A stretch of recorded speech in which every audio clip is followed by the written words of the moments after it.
menerima tugas Anda.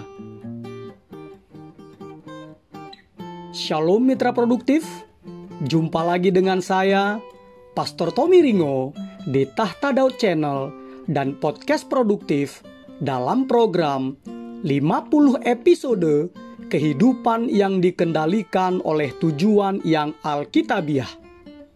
Untuk apa kita ada di dunia ini? Episode 29.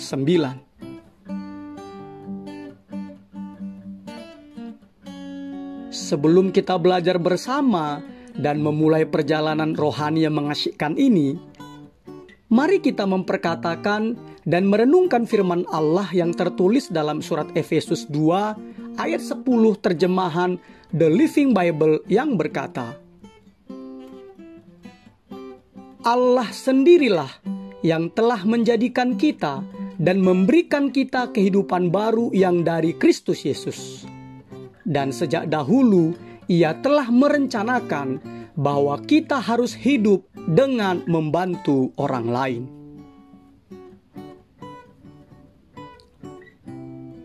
Dari ayat tersebut kita diingatkan bahwa Anda ada di bumi ini untuk memberikan sumbangsih, yaitu memberikan bantuan kepada sesama sebagai tanda kasih Anda kepada Allah.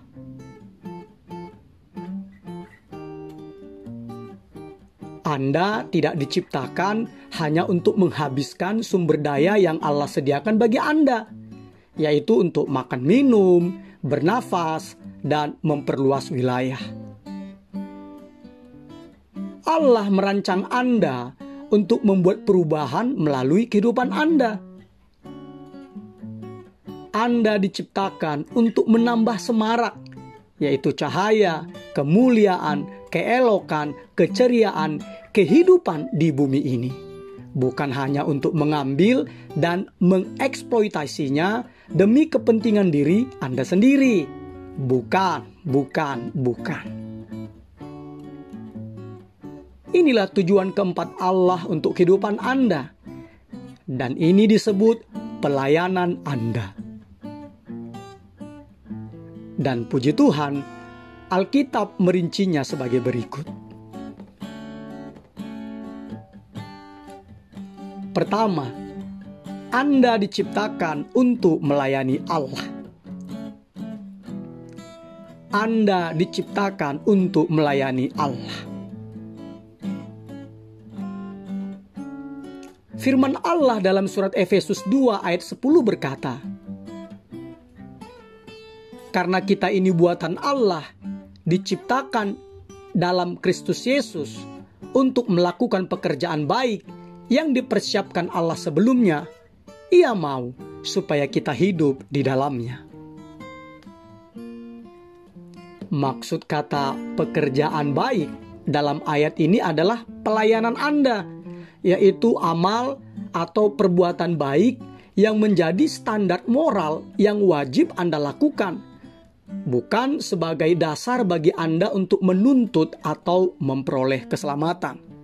Silahkan nanti dibaca Efesus 2 ayat 8-9. Melainkan sebagai konsekuensi mutlak dari hidup di dalam Kristus sebagai ciptaannya yang baru.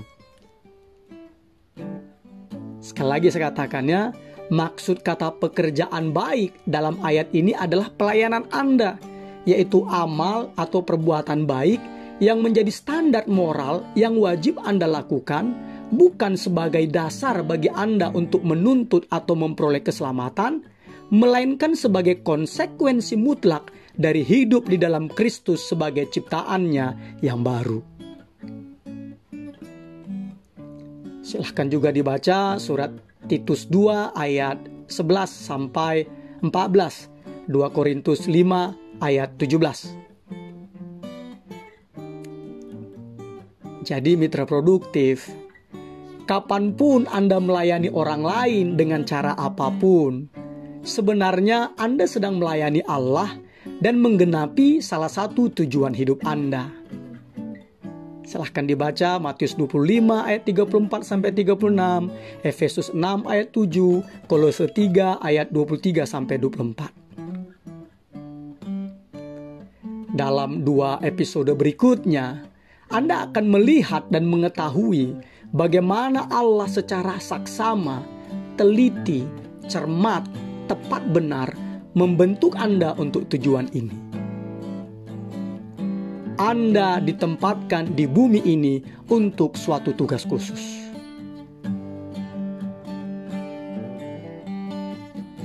Kedua, Anda diselamatkan untuk melayani Allah.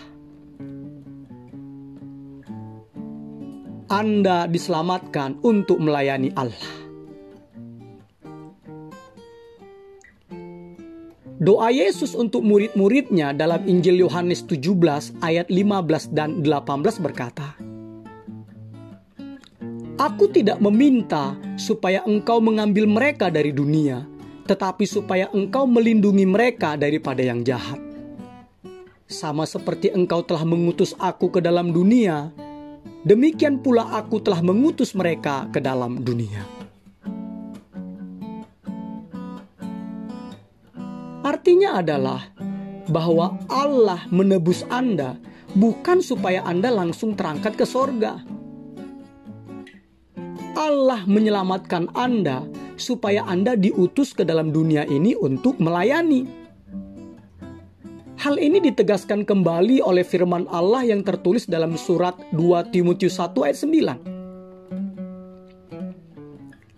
Dialah yang menyelamatkan kita dan memanggil kita dengan panggilan kudus, bukan berdasarkan perbuatan kita, melainkan berdasarkan maksud dan kasih karunia-Nya sendiri, yang telah dikaruniakan kepada kita dalam Kristus Yesus sebelum permulaan zaman.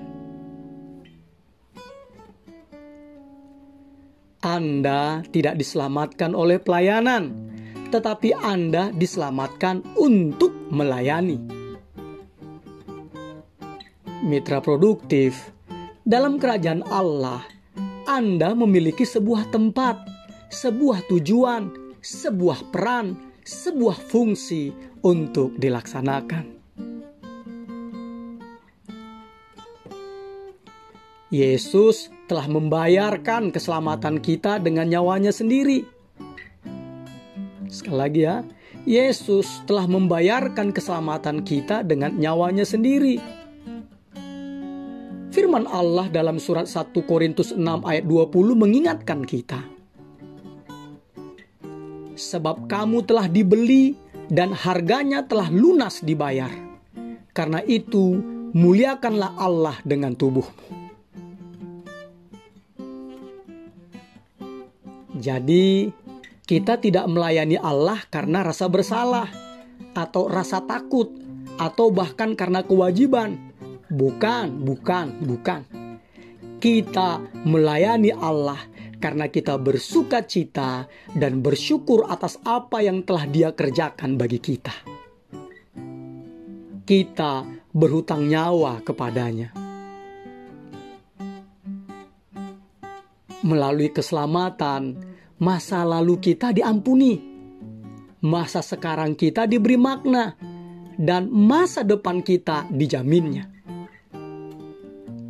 Itulah sebabnya mengapa Rasul Paulus menasihatkan kita untuk mempersembahkan tubuh kita sebagai persembahan yang hidup, yang kudus, dan yang berkenan kepada Allah.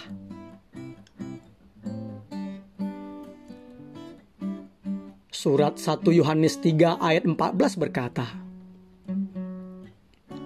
"Kita tahu bahwa kita sudah berpindah dari dalam maut ke dalam hidup, yaitu karena kita mengasihi saudara kita.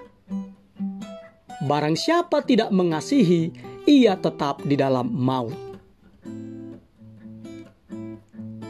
Ayat ini mengajarkan bahwa pelayanan kita yang penuh kasih kepada orang lain menunjukkan bahwa kita benar-benar telah diselamatkan. Jika saya tidak mempunyai kasih kepada sesama, tidak ada kerinduan untuk melayani sesama, dan saya hanya memikirkan kebutuhan saya sendiri, seharusnya saya bertanya kepada diri sendiri, apakah Kristus benar-benar ada di dalam kehidupan saya? Hati yang diselamatkan adalah hati yang ingin melayani.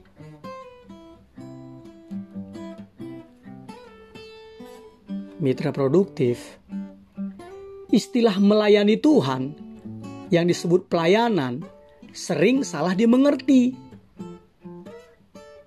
Ketika kebanyakan orang mendengar kata pelayanan, mereka mengasosiasikannya dengan menjadi gembala, pendeta, dan menjadi hamba Tuhan full-timer atau purna waktu.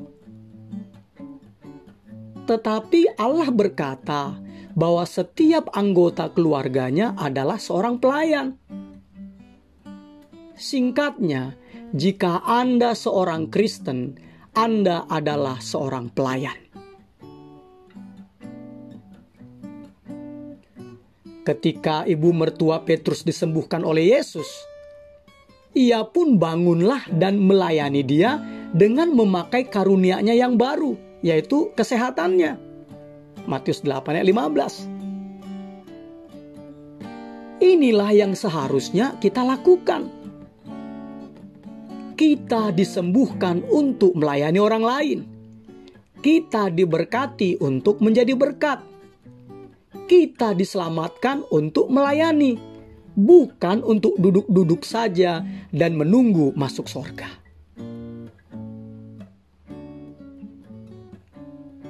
Mitra produktif, pernahkah Anda bertanya-tanya mengapa Allah tidak langsung membawa kita ke surga saat kita menerima anugerah keselamatannya? Mengapa Allah membiarkan kita ada di dunia yang sudah rusak ini? Allah membiarkan kita tinggal di dunia ini untuk menggenapi tujuannya. Begitu Anda diselamatkan, Allah bermaksud memakai Anda untuk tujuannya. Allah memiliki suatu pelayanan bagi Anda di gerejanya dan suatu misi bagi Anda di dunia ini.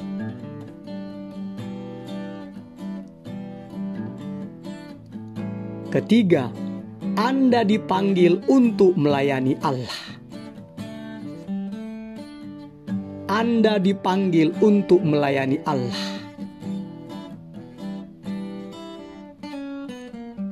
Sementara bertumbuh, Anda mungkin mengira bahwa dipanggil oleh Allah merupakan sesuatu yang hanya dialami oleh para misionaris, pendeta, biarawan, biarawati, dan pekerja gereja full-timer atau purna waktu lainnya.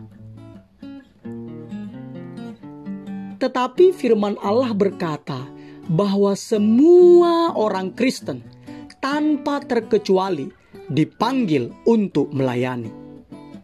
Efesus 4 ayat 1-16, Roma 1 ayat 6-7, Roma 8 ayat 28-30, 1 Korintus 7 ayat 17-24, 1 Petrus 2 ayat 9, 2 Petrus 1 ayat 3. Panggilan Anda untuk diselamatkan termasuk juga panggilan Anda untuk melayani. Keduanya sama. Jadi, apapun pekerjaan atau karir Anda dipanggil untuk melayani full-timer, purna waktu, sebagai orang Kristen di bidang pekerjaan atau karir Anda. Mitra produktif, setiap kali Anda memakai kemampuan dan sumber daya yang diberikan Allah untuk menolong orang lain, sesungguhnya Anda sedang menggenapi panggilan Anda. Sekali lagi saya katakan ya, setiap kali Anda memakai kemampuan dan sumber daya yang diberikan Allah untuk menolong orang lain, sesungguhnya Anda sedang menggenapi panggilan Anda.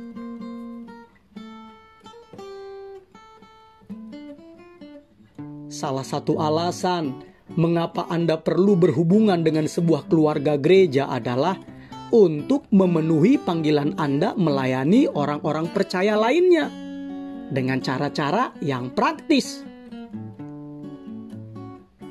Surat 1 Korintus 12 ayat 27 berkata, "Kamu semua adalah tubuh Kristus dan kamu masing-masing adalah anggotanya. Pelayanan Anda sangat dibutuhkan dalam tubuh Kristus. Tanyakan saja kepada gereja lokal manapun. Kita masing-masing mempunyai peran, dan setiap peran itu penting. Tidak ada pelayanan yang kecil bagi Allah. Semuanya penting dan berharga.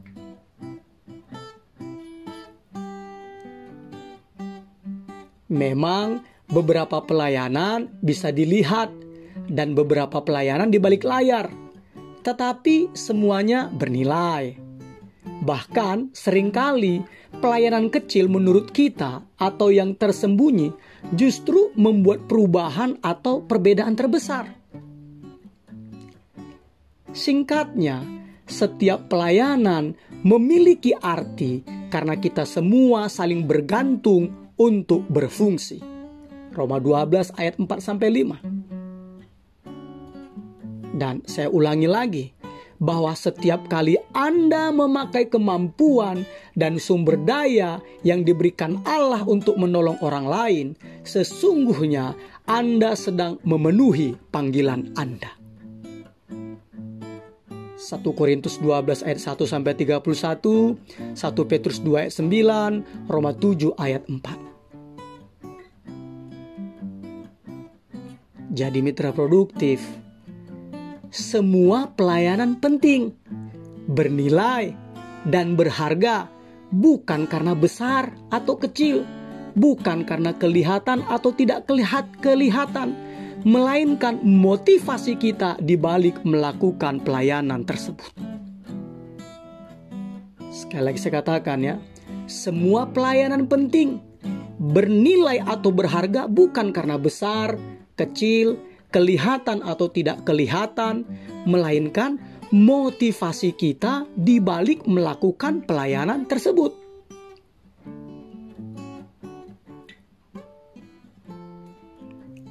Keempat, Anda diperintahkan untuk melayani Allah.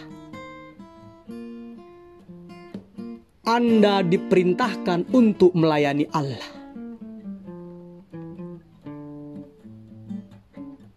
Bagi orang Kristen, melayani bukanlah pilihan atau sesuatu yang dapat ditambahkan pada jadwal jika ada waktu luang. Bukan. Pelayanan adalah jantung, inti kehidupan Kristen. Injil Matius 20 ayat 28 berkata, bahwa Yesus datang untuk melayani dan untuk memberi. Nah, dari dua kata tersebut, yaitu untuk melayani dan untuk memberi, ini seharusnya menjadi ciri khas kehidupan Anda di dunia ini. Melayani dan memberi adalah tujuan keempat Allah untuk kehidupan Anda.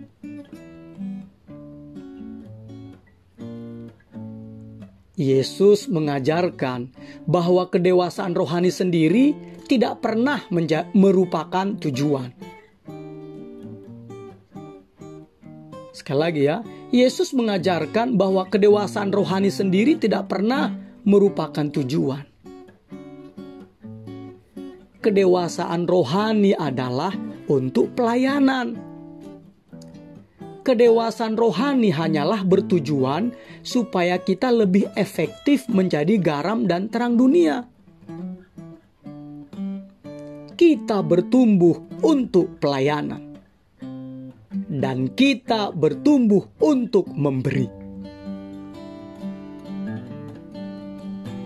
Tidaklah cukup kalau hanya belajar Alkitab lebih banyak dan lebih banyak lagi. Kita harus bertindak berdasarkan apa yang kita tahu dan menjalankan apa yang kita percayai.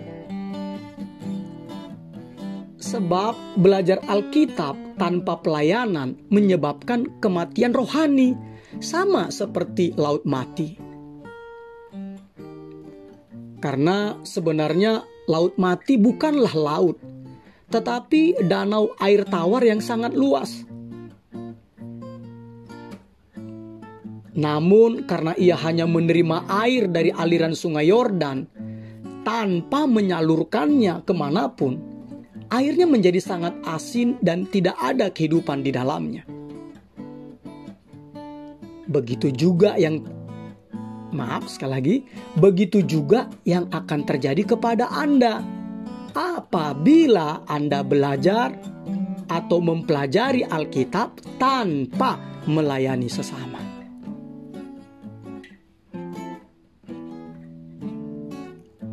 Melayani itu berlawanan dengan sikap kecenderungan alamiah kita. Kita lebih tertarik untuk dilayani daripada melayani.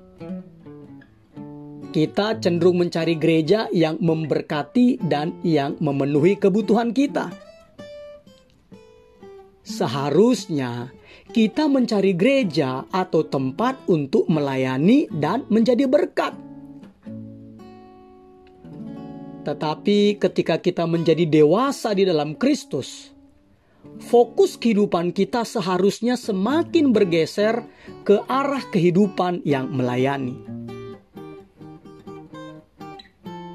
Pengikut Yesus yang dewasa berhenti bertanya, "Siapakah yang dapat memenuhi kebutuhanku?"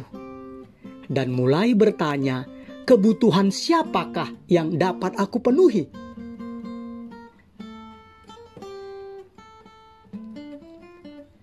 Mitra produktif, pada akhir hidup Anda di bumi, Anda akan berdiri di hadapan Allah dan Allah akan mengevaluasi seberapa baik Anda melayani orang lain dengan kehidupan Anda.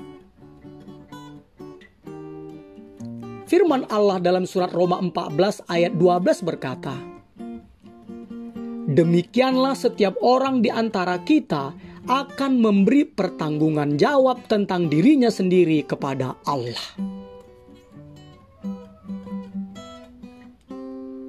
Pikirkanlah tentang implikasinya. Suatu hari Tuhan Yesus akan membandingkan berapa banyak waktu, tenaga, sumber daya yang kita gunakan untuk diri kita sendiri dengan apa yang telah kita berikan untuk melayani orang lain. Sekali lagi saya katakan ya, suatu hari Tuhan Yesus akan membandingkan berapa banyak waktu, tenaga, sumber daya yang kita gunakan untuk diri kita sendiri dengan apa yang telah kita berikan untuk melayani orang lain.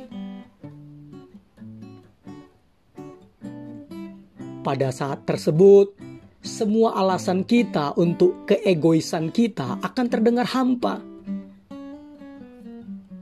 Saya terlalu sibuk, atau saya memiliki tujuan-tujuan saya sendiri, atau saya sibuk bekerja, bersenang-senang, atau saya sibuk mempersiapkan untuk pensiun, dan lain sebagainya. Tetapi untuk semua alasan tersebut, Allah akan menjawab, "Maaf, jawaban yang keliru. Aku menciptakan, menyelamatkan, memanggilmu, dan memerintahkanmu untuk menjalani kehidupan yang melayani. Bagian mana yang tidak kamu pahami?" Makanya firman Allah dalam surat Roma 2 ayat 6-8 berkata, Allah akan membalas setiap orang menurut perbuatannya, yaitu hidup kekal kepada mereka yang dengan tekun berbuat baik, mencari kemuliaan, kehormatan, dan ketidakbinasaan. Tetapi murka dan geram kepada mereka yang mencari kepentingan sendiri, yang tidak taat kepada kebenaran, melainkan taat kepada kelaliman.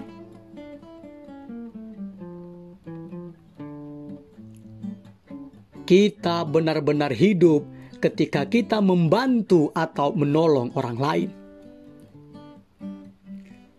Yesus berkata di dalam Markus 8 ayat 35, Matius 10 ayat 39, Lukas 9 ayat 24, Lukas 17 ayat 33. Karena siapa yang mau menyelamatkan nyawanya, ia akan kehilangan nyawanya. Tetapi barang siapa kehilangan nyawanya karena aku dan karena Injil, ia akan menyelamatkannya. Mitra produktif, tanpa Anda sadari, Anda memberikan kehidupan Anda untuk sesuatu, apakah itu karir, olahraga, hobi, kepopuleran, dan kekayaan. Tanpa Anda sadari, Anda memberikan kehidupan Anda untuk sesuatu. Seperti yang saya sebutkan tadi, apakah itu karir, olahraga, hobi, kepopuleran, dan kekayaan. Tetapi tidak satu pun dari semuanya itu memiliki makna yang kekal.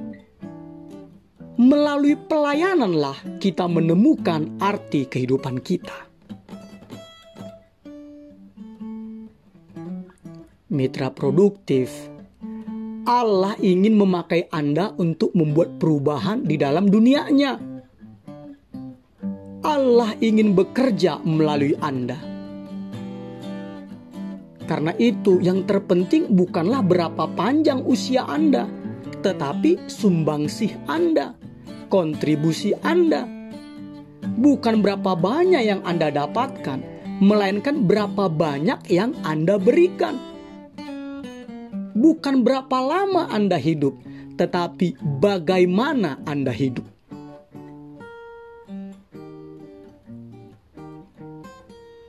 Mitra produktif, apa alasan yang membuat Anda tidak terlibat di dalam pelayanan?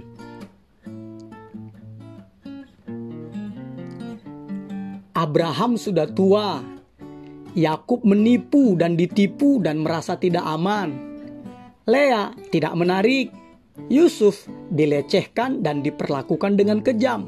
Musa gagap, Gideon penakut dan miskin, Simson sangat bergantung kepada orang lain, Rahab tidak bermoral, Daud berselingkuh dan memiliki berbagai masalah dalam keluarga, Elia depresi dan mau bunuh diri, Yeremia tertekan dan hilang semangat, Yunus enggan, Naomi seorang janda, Yohanes Pembaptis eksentrik, Petrus impulsif dan cepat marah, Marta banyak khawatirnya, wanita Samaria yang mengalami beberapa perkawinan yang gagal, Zakeus pendek dan tidak populer, Thomas tidak percaya dan ragu-ragu, Paulus memiliki kesehatan yang buruk, dan Timotius yang tidak percaya diri dan pemalu. Semua tokoh-tokoh yang disebutkan tadi adalah berbagai karakter yang kurang baik. Tetapi Allah memakai mereka semua dalam pelayanannya. Allah juga akan memakai Anda jika Anda berhenti membuat alasan. Sekali lagi saya katakan, Allah juga akan memakai Anda jika Anda berhenti membuat alasan. Episode 29. Berpikir dan merenungkan tujuan hidup saya. Nilai-nilai atau prinsip-prinsip yang harus kita pikirkan dan direnungkan. Pelayanan bukanlah pilihan. Ayat untuk diingat, Efesus 2 ayat 10. Karena kita ini buatan Allah, diciptakan dalam Kristus Yesus untuk melakukan pekerjaan baik yang dipersiapkan Allah sebelumnya, Ia mau supaya kita hidup di dalamnya. Pertanyaan untuk dipikirkan dan didiskusikan. Hal apakah yang menghalangi saya menerima panggilan Allah untuk melayaninya? Immanuel, Allah menyertai kita, mitra produktif. Amin.